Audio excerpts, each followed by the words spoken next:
أعوذ بالله السميع العليم من الشيطان الرجيم. بسم الله الرحمن الرحيم.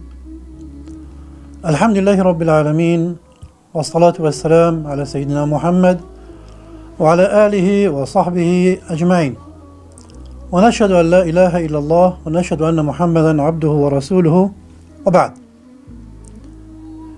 طبيعة في الأمم، كل الأمم، أن الناس إذا ما تلاقوا في أي مكان فهناك التحية بين الناس، وكل أمة من الأمم تختلف عن غيرها، وأحيانا تتشابه في التحية بينهم.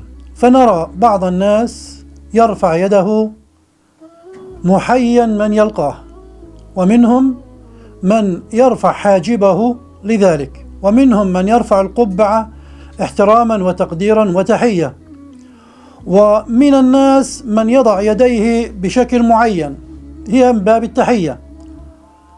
ونحن أمة الإسلام، أمة محمد صلى الله عليه وسلم، خصنا الله سبحانه وتعالى كما خص الأمم التي حملت الدين وجاءها الأنبياء بنفس التحية، وهي السلام عليكم ورحمة الله وبركاته.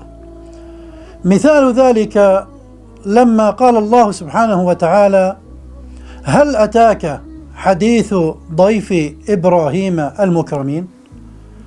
يذكر لنا الله سبحانه وتعالى أن 3 من الملائكة جاءوا إلى سيدنا إبراهيم عليه السلام، وهم ضيوف على إبراهيم عليه السلام، فقالوا: السلام عليكم.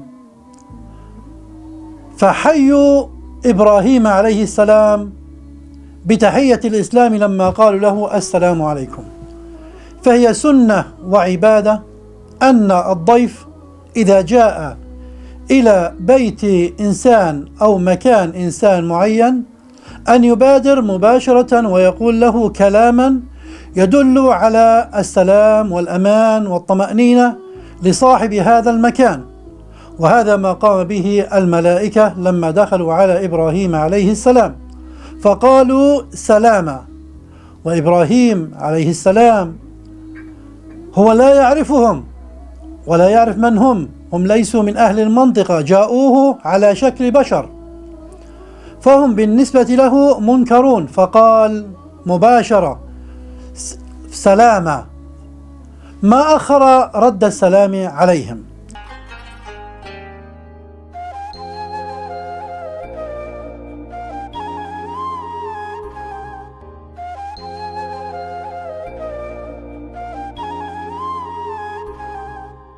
إخواننا الكرام، مع أنهم غير معروفين لسيدنا إبراهيم، ما كان من إبراهيم إلا أن أعطاهم الأمان مع عدم معرفته بهم. ونحن في أيامنا هذه نرى بعض الناس من المسلمين قد استبدل هذه التحية، تحية السلام عليكم، بألفاظ جاءتنا من وراء البحار، من أمة غير الأمة المسلمة. فنرى البعض يقول هاي، بدل أن يقول السلام عليكم يقول هاي. ومنهم من إذا ودع إنسان بدل أن يقول له السلام عليكم يقول له باي، مع أن هذه اللفظة، لفظة باي، لها دلالة دينية وأصل ديني عند المسيحيين، بمعنى أنت يا أيها المسافر أو الذاهب من عندنا، أنت في حفظ ومعونة البابا، وهي مخالفة لعقيدة المسلمين وشريعة الإسلام والمسلمين. فالمسلم هو في حفظ الله، والبابا هو إنسان قد يحمي نفسه من بعض الأشياء، لكنه عاجز أن يحمي نفسه من كل شيء، فهو بحاجة إلى العون وإلى الحفظ. ونحن أمة الإسلام علينا أن نستبدل كل مقولة فيها تحية مخالفة لشريعة الإسلام بقول النبي صلى الله عليه وسلم وقول كل الأنبياء: السلام عليكم ورحمة الله. إخواننا الكرام، الله سبحانه وتعالى يقول: وإذا حييتم بتحية فحيوا بأحسن منها أو ردوها إن الله كان على كل شيء حسيبا. كان النبي صلى الله عليه وسلم جالس، فمر عليه رجل فقال: سلام عليكم. فقال النبي صلى الله عليه وسلم: 10 حسنات. ثم مر رجل آخر فقال: سلام عليكم ورحمة الله. فقال رسول الله صلى الله عليه وسلم: 20 حسنة. ثم مر رجل آخر فقال: سلام عليكم ورحمة الله وبركاته. فقال رسول الله صلى الله عليه وسلم: 30 حسنة. وبعد برهة من الزمن قام رجل من المجلس وذهب، فقال النبي صلى الله عليه وسلم أن هذا الصحابي قد نسي. ماذا نسي هذا الصحابي؟ نسي أن يقول السلام عليكم. وعلم رسول الله صلى الله عليه وسلم الصحابة أن الإنسان في أول مقدمه يقول السلام عليكم، إن شاء أن يجلس جلس، وإن لم يشأ يذهب، وإذا ما أراد أن يذهب يقول السلام عليكم. وقال النبي صلى الله عليه وسلم: ما الأولى أولى من الثانية، بمعنى أن الإنسان يقول عند مقدمه وعند ذهابه السلام عليكم، والأجر من عند الله سبحانه وتعالى. وقد يختصر الواحد منا لما يقول له إنسان السلام عليكم ورحمة الله وبركاته بأن يقول له وعليكم، بمعنى وعليكم السلام ورحمة الله وبركاته، وله الأجر كاملا على هذه اللفظة.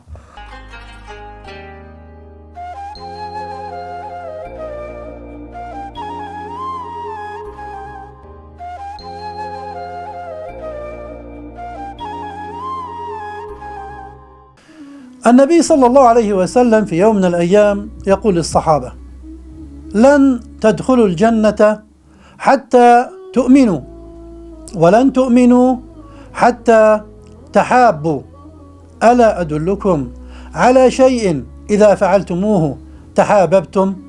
أفشوا السلام بينكم. السلام بين الناس يأتي بالمودة ويأتي بالمحبة. تخيل نفسك تسير في الشارع وتدخل على الناس وتذهب وتجيء، كلما لقيت إنسان تقول له السلام عليكم، وهذا الإنسان يقول لك السلام عليكم. ترى أن هناك الناس تتعارف وتتحاب وتصبح بينها مودة، ولو كانت الصورة مغايرة. لا أنت ترد السلام على الناس ولا الناس يردون السلام عليك.